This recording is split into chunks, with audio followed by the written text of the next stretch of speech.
going to the gym saved my life, and it will save your life too.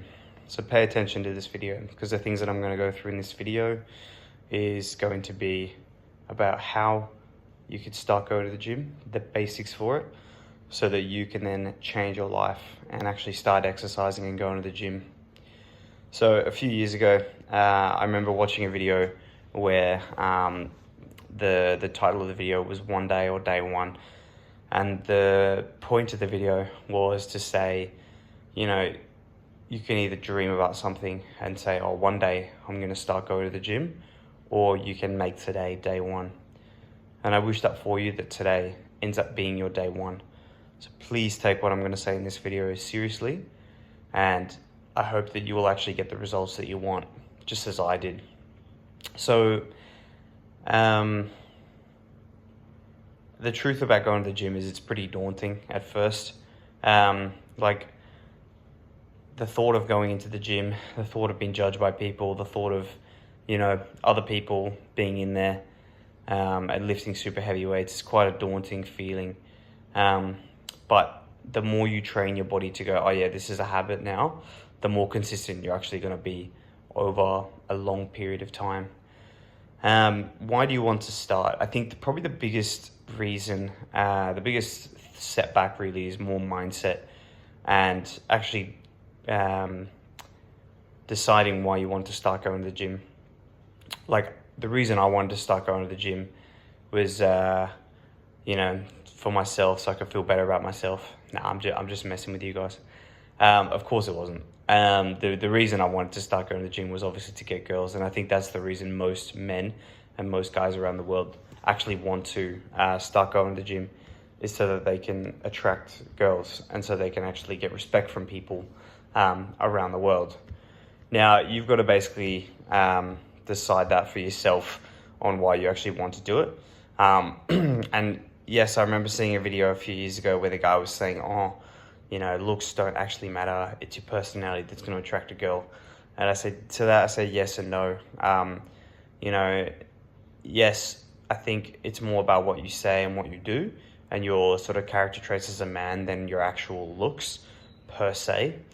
That being said, don't overlook the importance of looks. Looks are still really important for getting your foot in the door, and they're still really important for having that respect from other men, from women in general, and from just being like a better person all around. Going to the gym as well means that you're less likely to get, you know, diseases and less likely to get sicknesses and illnesses later in life, which actually save you a lot of money and save the government and, you know, the medical system a lot of money as well. So don't overlook the importance of your physical attractiveness. Now, the funny thing about going to the gym is some of the most jacked guys in the gym are literally doing the most basic of exercises. I remember hearing this a few years ago in a video, and I was like, damn, it's actually true. Like, I go to the gym now and I see guys that are doing very basic exercises that are like, you know, basically some of the biggest guys in the gym. And that got me to realize, you know what, he's actually right about this. Like, you don't have to overlook and overthink this too much. There was a good analogy that I remember seeing once, which was that there was a famous wrestler in ancient Greek mythology whose name was Milo of Croton. And what he used to do is he used to lift a baby calf, like when he was a kid, on his shoulders every day, and he'd walk to the top of a mountain and back. And then as the calf grew, then he grew as well, which is the very basis of progressive overload and the very basis of actually going to the gym and achieving your goals. I think the reason why a lot of people quit in the first sort of few sessions or a few months of their fitness journey is because they go too hard and they're too intense at the start, and then it actually makes them want to quit and want to give up later on. So please don't actually do that. Please, when you are working out, you know, the first few months, I'll cover this later in the video, but the first few months you want to be consistent rather than trying to be optimal and intense at the start. Now, what workout routine should you do? That's a very good question. Basically, there is no right or wrong answer to this question. Like, you can get jacked and you can get big doing just about any fitness routine out there. whether it be push-pull legs, bro split, Arnold press, upper lower, even calisthenics and bodyweight exercises.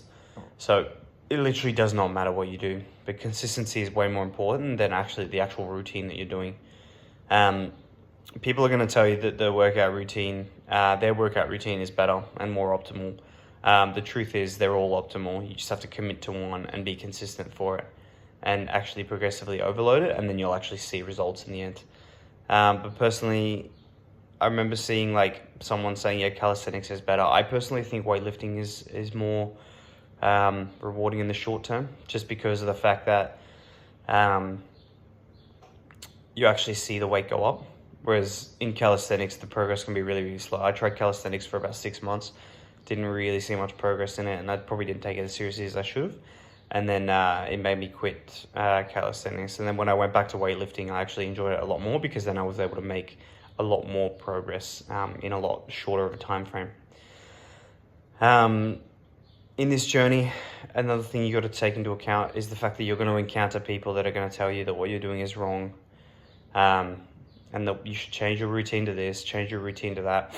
Like, I've had that happen to me so many times, and I literally just look them in the eye and go, no, I'm doing what I want to do because this is what I want to do, and I don't care if your routine is better or worse than mine, because I'm still going to see the progress and see the results. And the funny thing is, those people that said that to me, I'm literally more jacked than them anyway, so it doesn't fucking matter. Like, it literally doesn't. And this is the thing that annoyed me, because people were like, oh no, you should do this routine, you should do this is better. But I was like, why? I was like, what's the point? I was like, I'm going to be consistent in what I'm doing now, and I'm going to see better results than you, who's changing up your workout routine every 3 weeks or so.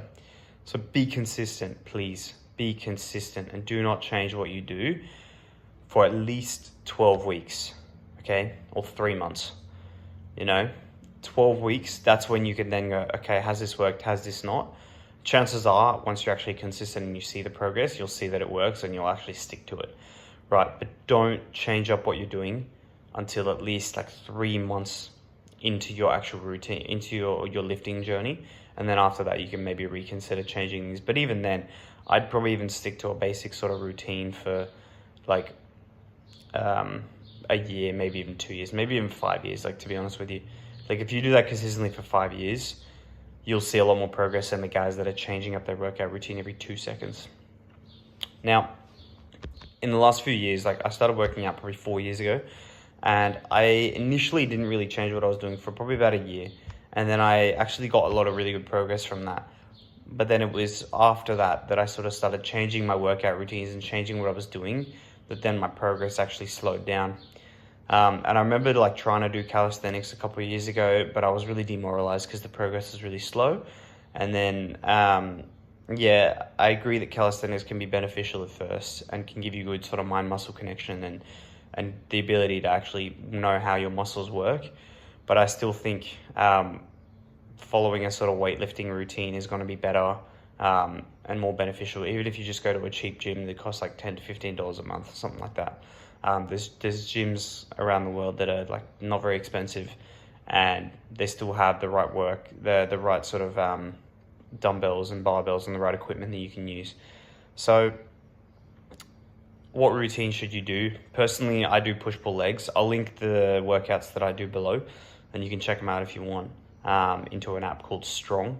I recommend you download this app. This is the app that I've been using to track my progress over the last few years, and it's helped me a lot because it's stopped sort of the overthinking in working out, and it's just allowed me to make a lot more progress and actually see the results and see the weight go up. So you can download the app, and then when you click on the links that are in the description, you'll basically get the workout routines directly in the app downloaded, and then you can just use them straight away. So I recommend the ones that I use. Like I said, it doesn't really matter what you do. You can do whatever you want, as long as you're consistent with it. So the next part of the video that I want to talk about is about your first session, right, or your first couple weeks in weightlifting. Don't make it too intense, because then you won't come back. Believe me, your first workout routine should be maybe 30 minutes, maybe like an hour, no more than an hour. If you go more than an hour, chances are you're not going to want to come back.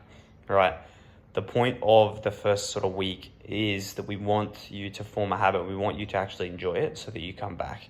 Like I was saying earlier in the video, most people, they go too hard in their first session, which is why I think the concept of New Year's resolutions is absolute bullshit, because some people, they go like too intense at the start, and then they basically don't end up, you know, making the progress that they want, and then they quit like a month in. Most people's New Year's resolutions end after like January, because then the novelty of it kind of goes away, and then they go back to their old habits and they forget that, you know, they're actually doing something. So like I said, make your first couple of sessions like fairly light. Go light weights if you need to, so that you're not too sore, because if you're really, really sore, you're not going to want to come back the next day. Believe me. I've done that before when I sort of restarted, and you really, really saw the first day, and then you don't want to go back because you're, you know, so you want that attitude of wanting to come back and actually progressing and sticking to it for 90 days, please. To summarize the video, pick one routine, stick to it for 90 days. Don't be a drifter. Don't drift around from different routines, because your progress is going to get set back so much if you do that. Please don't. Please stick to a routine.